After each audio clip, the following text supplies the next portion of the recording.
Good morning, all. I'm going to start off with a big high-level picture of Chinese consumers, because I think anyone that's doing well in the experience economy is based on consumer insights and big data. So I'm going to share some of our experience at China Skinny with these consumers. So this picture here is something that I think is very relevant to foreign businesses coming into China, and it's the way a lot of brands see China. Everyone looks the same, everyone wears the same clothes, everyone thinks the same. But obviously, as you know, and hopefully as you know a little more today, it is very much a diverse and incredibly dynamic market. So I'm going to kick off with some research that China Skinny did for an Australian food and beverage brand. And they were looking to rebrand globally, but China was their number one market. So they wanted us to really help them with their branding, positioning, and making it resonant for Chinese consumers. So obviously branding is much deeper than logos and colours and things, but one part of that research was we spoke to consumers about when you see these icons, which one sings out Australia. So it's interesting. The map, we have about 5 brands we work with that have the map as the logo. No Chinese know what Australia looks like from above. If you look at the flag, again, they know the French flag, the German, the Union Jack, the Star Spangled Banner. Not a lot know the Australian flag. The boomerang, a lot of Chinese know what the boomerang is, but they see it as a weapon. They don't see it, they get all warm and fuzzy inside, so they don't want their brand. And we've got clients with all these imagery for their logo, targeting Chinese. But unanimously, as I'm sure you probably guessed, cute furry animals really dig it with Chinese. So the kangaroo and the koala in lower tier, or tier 2 cities were by far the most popular. But something I find more interesting is colour. So I thought I'd get your blood flowing, given it's early in the morning. Who here thinks Chinese, when they think Australia, they think blue? So how about red? Green? Yellow? Yeah. I'm a Kiwi, and we play a lot of sport. We play rugby, cricket, all sorts of things against Australia. And you meet a Brit or an Indian or countries that play a lot of sport, they all guess yellow. But it's funny, I've asked a lot of Americans, we've got a few in the office, and they all think blue. I guess the flag, Bondi Beach, blue sky, the ocean. Germans, the word for, I'm guessing there's probably some Germans in the audience, but the word for Australia is the red continent. And the Uluru in the middle and the rich dead red soil. But almost unanimously, Chinese think green when they think of Australia. And as a Kiwi who flies over Australia a lot, I don't understand that. It looks like a dry, dusty desert to me, but Chinese do think green. And I think what that really illustrates is most people here stuck up their hand for yellow. When you go into China, you really need to look at China without your own blanket opinion on things, but actually looking at it fresh from Chinese consumers. We all hear it, but we often don't actually execute on it. Now, anyone here drive a Porsche? I wish I did. I don't. I ride a bicycle. But Porsches are something that I find, they're a beautiful piece of machinery, again, getting back to our German cousins. And I used to live in North America, where there's a lot of Porsches. It's one thing I really noticed when I arrived. And I looked at all the drivers. They've all got grey hair. I think what happens with Porsche owners, the average American, they work really hard. They go to school, then they get their MBA, and then they go work for the corporation, save really hard to put their kids through college. And around 50, they have a midlife crisis, and they buy a Harley or a Porsche. If you look at the average age of a Porsche owner, it is 52 in America. Does anyone want to guess what the average age in China is? Not far off. 30, 35. It's between 35 to 37, depends on what data. So much, much younger, 15 years younger. And it's the equivalent for all luxury cars and a lot of luxury products. The younger consumers are the ones that are buying it. And it's with good reason. If you look at the millennials, and I'm sorry, this is really small, but hopefully you can get the gist. On the left has American incomes by age. And it's quite normal. The older you get, the more experience you have, the more you earn. And then you hit about 55 and you don't know about things like social media or e-commerce, and you become irrelevant, so your income drops a little. But in China, completely the opposite. This will shift, but right now the highest earning income group are 18 to 29, which is just very, very unusual by any other country's standards. But if you look at things like the average person born in the 90s is 7 times more likely to have a university degree than someone born in the 70s. If you look at IT, the highest income segment of all categories in China, 70% of IT workers are under 30. So they earn a lot more. But they're also a lot more open-minded. And this is not China Skinny research, but Pew, who do measure soft power and things like that, spoke to Chinese consumers about their view of America. This was pre-Trump trade war stuff, but the general gist was those under 30 are much more likely to view America positively versus the crusty oldies, those over 50. It's less than a third. So they view foreign lifestyles as positive. They're much more likely to try out foreign products, brands, and so they're earning more and they have more of a will to buy. Another one that I know tomorrow is about travel, so I included this. They're much more likely to travel. 2/3 of all Chinese travellers are born after 1980. So there's a lot of affinities when they go, and I'm sure you guys, when you go to China, you probably come back to France and you're more likely to seek out dumplings. You get an affinity with the country when you visit it. You get more open-minded. And these are these young consumers. But I think it's really important. China is obviously not one big homogenous country, and I'm generalising here, but we do a lot of research at the Skinny across China, and there are some common themes we see with different consumer groups, different demographics. And one that we really notice is that classic post-80s, post-90s, post-95s, that really common way of describing consumers and segmenting consumers. And they are quite different. So if you look at post-80s, these guys were born at a time where China was not the wealthy, influential country it is today. They grew up in very humble conditions. And all of a sudden, China has the biggest, shiniest towers in the world and the fastest trains and the biggest roads. And they really are an important voice in the global geopolitical system. And as a result, these post-80s guys drink the Kool-Aid. They believe that China dream. And the way they behave, the products they consume, are all related around the way probably Beijing would want them to behave. But you fast forward 10 years, you have a completely different group. These guys have only ever known a wealthy and influential China. They were born with a smartphone on their hand. They study incredibly hard at school, and then when they get their Gaokao exam, and a lot of them pay a lot of money to study overseas, and then they come back, and they might be lucky if they're earning €1,000 a month. And they're like, what's this China dream I've been told? If I stayed in America, or if I stayed in France or the UK, probably could be making 10 times what I'm making here. And they don't buy into that dream quite to the same degree. They're very patriotic, but they're not as conforming as the way Beijing would probably want them to be. And you see that in the way they purchase. They're much more about being independent. Their status comes from buying products, buying brands that show that they are free thinkers. They're cool, they're edgy, they're not just buying the Louis Vuitton bag that their mother bought. Yeah. So you're seeing that in the way where they go on holiday, what they post on their social media feeds. They're not wanting to get that photo that everyone's got under the Eiffel Tower. They're wanting to do much more edgy and independent things. And then fast forward to the Gen Zs, the post-95s, and you have a completely, post-90s on steroids. Just 5 years, but they are developing their own micro groups with confidence. So effeminate men is very common. You're getting a lot of these younger guys wearing makeup and things, which is obviously very big for skincare.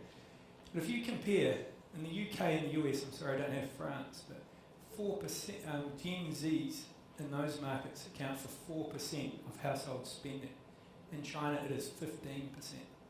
And most of them have never worked a day in their lives. So they're getting an awful lot of money from their parents and they're buying what they want. And so a very important market, even though they are very young. But I think one thing that's very common about all of these guys is they are all only children. And whilst Beijing has loosened off the policies, most Chinese are still only having one child. And if you look at someone in Shanghai, which is where China Skinny is based, there's 25 million people in Shanghai, whereas there is only 11 million of them being Shanghainese having a hookah. So they own pretty much all of the property. So 11 million people own 25 million people worth of property, so on average about 2 apartments per household. And that's on average. So it's not unusual for one Shanghainese couple to own 4 or 5 apartments. Average over $1 million each apartment. So I'm an only child and I stand to inherit from my mum and dad $5 million worth of apartments. This is not unusual. Plus I have 2 sets of grandparents and they might have 5 apartments. So 15 apartments just for me as the only child. And I'm probably going to marry another Shanghainese person. That's the way most Shanghainese marry Shanghainese of a similar demographic. So between the two of us, we have $13 million worth of apartments. And so even if I'm only earning €1,000 a month, it doesn't really mean that much. I don't really care less because I've got this beautiful nest egg. And because of that, you're seeing these guys driving consumption like China's never seen before. Not only are they spending everything they earn, but they're also going into debt at unprecedented rates globally. So the amount of debt consumer debt between 2015 and 2017 grew 5-fold. And of that, over 70% were aged between 24 and 35. So these guys are spending up a storm and they're driving this consumption. Now, I grew up in New Zealand, and when I was a little boy, I thought New Zealand was the centre of the world. Little did I know we're a tiny little island in the middle of nowhere. But I used to think that we were a pretty significant place on the world scheme of things. But then I came to China. Does anyone want to guess how many cities in China have more people than New Zealand? All of them? Yeah, pretty much. 109. I still find that, I've been there for a long time now, and I still find it. There's an awful lot of cities. I don't think anyone in this room could name every city, but there's an awful lot of cities with an awful lot of people. And it's funny, it's a common cliche, people talk about China being like Europe. It's a very diverse country and consumers are different from city to city, region to region. But then in the next breath, they will just go and have the same homogenous strategy across Europe, across China. If you look at a city like Shanghai, 25 million people, it's got more people than Australia. It's got a GDP of more than Thailand or the UAE. It's got a purchase power parity of Switzerland. It's an incredibly wealthy city. So that market in itself is probably the same as a lot of markets, Thailand, UAE, Australia, that you would localise for. But then you'll go and do it and you have the same strategy for every other city in China. And China is fiercely competitive, and unless you are specific to that city, you're not going to break through, because Chinese consumers are very particular. And if you're not showing them a bit of love that's personalised for them, they're probably going to go with someone that is. But China, just for some examples, if you're a skincare brand and you're selling in the subtropical Guangzhou, relatively unpolluted, so Shenzhen, Guangzhou, quite different skincare from up in the north in Beijing. It's very dry, cold in the winter or hot in the summer, and quite polluted until recently. So you have quite different skincare needs. Food is obviously very different from region to region. Fashion, the people are 25% of Beijingers are considered overweight or obese, whereas just 12.5% of China as a whole. They're that much taller in Beijing versus Guangzhou. But that's just the things that you can see, but there's much more emotional stuff. In China Skinny, we do research all across China, and we find that like Beijing just Beijing, for example, they're much more likely to buy a Chinese car. They're much more nationalistic up there. The men are much more macho. Whereas you pop down to Shanghai, the men are very metrosexual. They carry their partner's handbags and they do the dishes and do the cleaning, do the cooking. So quite different if you're targeting those consumers, the messaging you'll have. But that's just those tier 1 cities. If you look at Guangzhou and Shenzhen, these are 2 tier 1 cities, 30 minutes apart on the fast train. And Guangzhou is an old city, so most of these millennials, they all are from there, they live with their parents. Whereas millennials in Shenzhen, they've come from everywhere to seek their fortune. It was a fishing village when China opened up 40 years ago.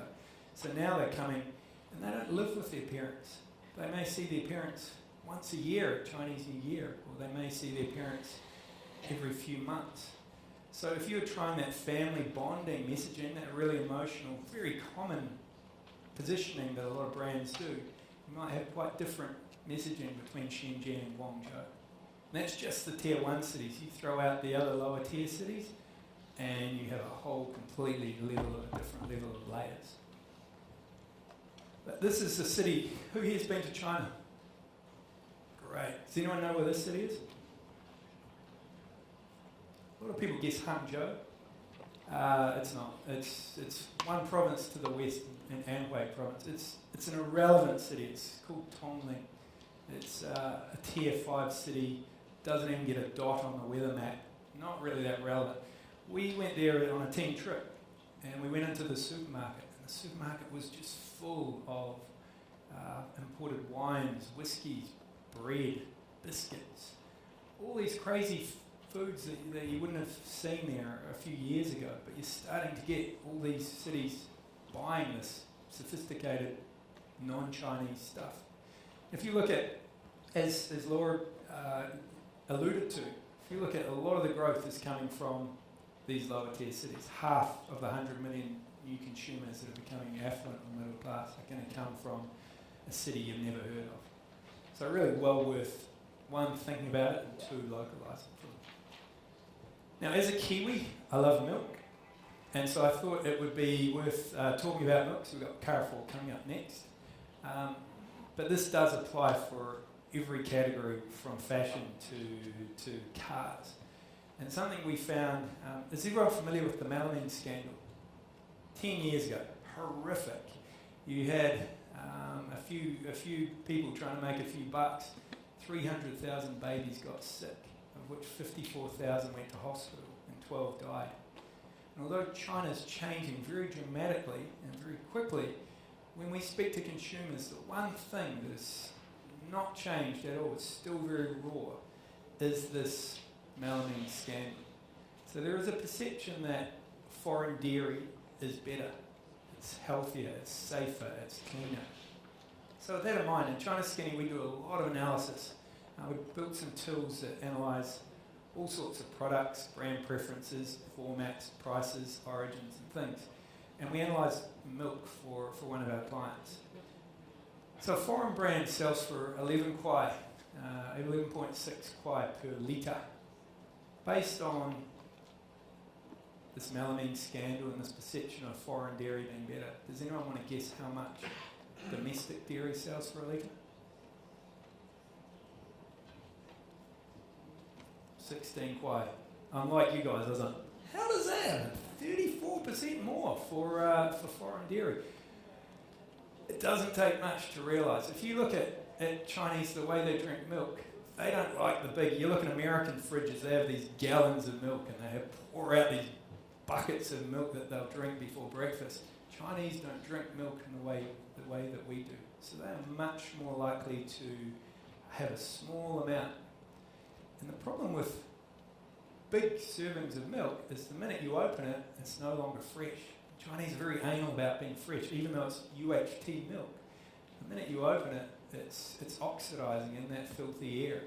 So, and a lot of them don't even put it back in the fridge. They like milk at ambient temperature. So they'll put it in the cupboard. If you've just opened up a litre of milk, it's not going to be so great for you. So if you look at formats for foreign brands, you've got 98% of all 1 litre milk is in China is from foreign brands. But Chinese don't drink 1 litres. They like smaller formats, single serve, fresh on delivery, all that type of stuff. So one, you can charge a premium for smaller formats, but it's not only formats, it's also value added. So I'm a Chinese consumer, I don't really like milk, I need a really good reason to drink it. So as a consumer, the Chinese brands have done a really good job of segmenting it out. So children's milk, dominated by the local guys, but you look at this milk for sleep, helping sleep, milk for brain development, bone development, millennial milk for high protein for gym goers, elderly milk for joints. All these very targeted, rather than just this one generic plain milk strategy, they're much better at targeting. So it's in a competitive, contested market like that, it is worth really honing in on what that consumer needs rather than just this generic approach. So I've run out of time, so hopefully you got the gist. But just one small thing is, from me today, if you only take one thing from the speech, I'd recommend going on ChinaSkinny.com and subscribing to the newsletter. It's the most read globally, so it gives you some really good insights on keeping up with this incredibly diverse and incredibly fascinating market. Thank you for your time.